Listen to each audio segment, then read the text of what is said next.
Amadou Hampâté-Bâ, Vie et enseignement de Tierno Bokar, sous-titre 6 de la partie 2. Dieu aime-t-il l'infidèle? Tierno, tu parles toujours de l'amour de Dieu qui embrasse tout. Mais Dieu aime-t-il aussi l'infidèle? Il répondit: Dieu est amour et puissance. La création des êtres procède de son amour et non d'une quelconque contrainte. Détester ce qui est produit par la volonté divine agissant par amour, c'est prendre le contre-pied du vouloir divin et contester sa sagesse. Exclure un être de l'amour primordial, c'est faire preuve d'ignorance capitale. La vie et la perfection sont contenues dans l'amour divin qui se manifeste en force rayonnante, en verbe créateur qui anime le vide vivant. De ce vide vivant, il fait apparaître des formes qu'il répartit en règne. Que notre amour ne soit pas centré sur nous-mêmes, qu'il ne nous pousse pas à n'aimer que ce qui nous ressemble ou à n'épouser que les idées semblables aux nôtres. N'aimer que ce qui nous ressemble, c'est s'aimer soi-même, ce n'est pas aimer. L'infidèle en tant qu'homme ne peut être exclu de l'amour divin. Pourquoi le serait-il d'une autre? Il occupe le rang auquel Dieu l'a élevé. Le fait pour un homme de s'abaisser peut entraîner un châtiment sans pour cela provoquer une exclusion de la source dont il est issu. Il faut réfléchir à la légende de Kharoun et de Moïse. Kharoun était le plus pervers des êtres. Il avait reçu en partage les plus belles richesses dont un homme peut jouir sur terre. Et de ces dons, il avait fait un paradis pour lui-même, un paradis dont l'accès, disait-il, était interdit à Moïse et à son Dieu. Moïse demanda à Dieu de châtier Kharoun.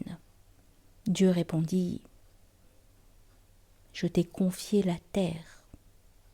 Agis à ta guise. » Le prophète Moïse s'adressa alors à Kharoun. « Ô infidèle, amende-toi et reviens à ton Seigneur, sinon tu recevras une punition qui sera citée en exemple. Appelle sur moi tous les malheurs que tu voudras et que tu pourras, je ne crains rien, répliqua Kharoun. Alors Moïse ordonna à la terre d'engloutir Kharoun et tous ses biens. Kharoun, happé par les pieds ne pouvant desserrer l'étreinte, comprit qu'il était perdu. Il se repentit et demanda pardon à Moïse. « Tu t'es cru plus fort que Dieu, lui répondit Moïse. Tu as repoussé l'Éternel et moi, son envoyé. Maintenant tu es abattu et tes richesses ne sont plus rien. La terre t'engloutira lentement. Tu subiras cette peine jusqu'à la fin des temps. » Ainsi Moïse excluait l'infidèle de l'amour de Dieu. Il le faisait périr après avoir prononcé son jugement et s'attendait à l'approbation du Tout-Puissant. Mais les desseins de Dieu sont impénétrables, et le Seigneur lui fit de sévères remontrances. Ô Moïse, Kharoun, repentant, t'a invoqué 70 fois. Tu es resté sourd à son appel. S'il m'avait appelé, ne fût-ce qu'une seule fois, je l'eusse secouru. Moïse resta confondu. Dieu ajouta: « Sais-tu pourquoi tu n'as pas eu compassion de Kharoun? C'est parce qu'il n'est ni ton fils, ni ta créature. » Cette confusion volontaire de fils et de créature nous montre sans doute que Dieu, qui n'a pas engendré et n'a pas été engendré, a pour ses créatures l'amour qu'un père éprouve pour ses enfants. Il a été généreux pour les enfants d'Adam sans différencier leurs états. Et Tierno nous raconta un épisode majeur de la vie de Shir Ahmed Tidjani. Celui-ci vivait alors au Maroc où il bénéficiait de la protection du sultan. Au cours d'une conférence publique, un provocateur désireux de lui nuire lui posa une question piège. « Dieu aime-t-il l'infidèle » Étayant sa réponse de commentaires, de versets coraniques, le shir osa répondre « Oui, Dieu aime l'infidèle. » Réponse redoutable à l'époque. Ce fut un beau tollé. Indignés, les assistants quittèrent la salle. Seuls demeurèrent autour du shir 11 disciples fidèles, ceux-là même qui plus tard seront à l'origine du développement de la Tidjaniya. Marcel Carder, lui-même fervent catholique, avait été touché par l'attitude d'ouverture et d'amour qui rayonnait de l'enseignement de Tierno Bokar. Laissons-lui la parole. La première leçon que les frères en Dieu apprenaient était une leçon de tolérance religieuse. Dans les cases des disciples de Tierno, l'enseignement que l'on nous rapportait au rythme des saisons prenait une valeur nouvelle. Il devenait une nourriture authentique. Dans ce pays de l'élémentaire technique, nous avons entendu des phrases simples qui tombaient de lèvres simples.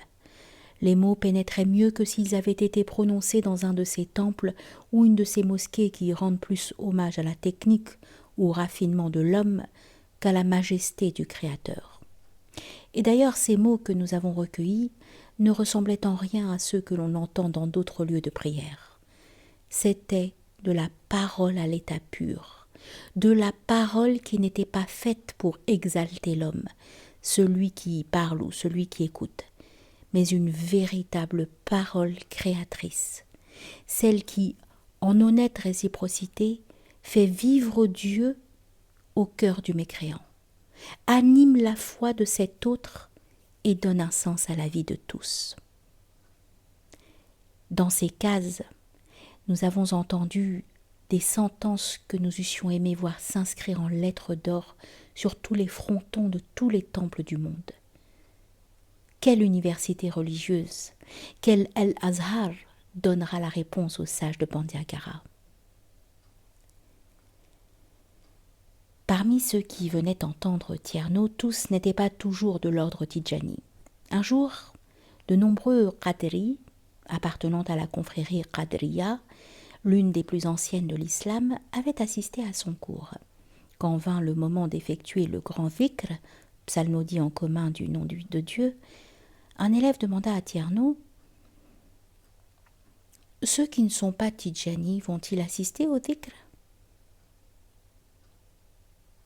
« Faites le dhikr sans vous préoccuper d'eux, » répondit-il. « Si certains d'entre eux veulent y participer, vous n'avez pas le droit de les en empêcher. Et s'ils préfèrent partir, vous n'avez pas le droit de les retenir. » Le dhikr eut lieu en présence de nombreux qadri. Quand il fut terminé, Tierno dit « L'arc-en-ciel »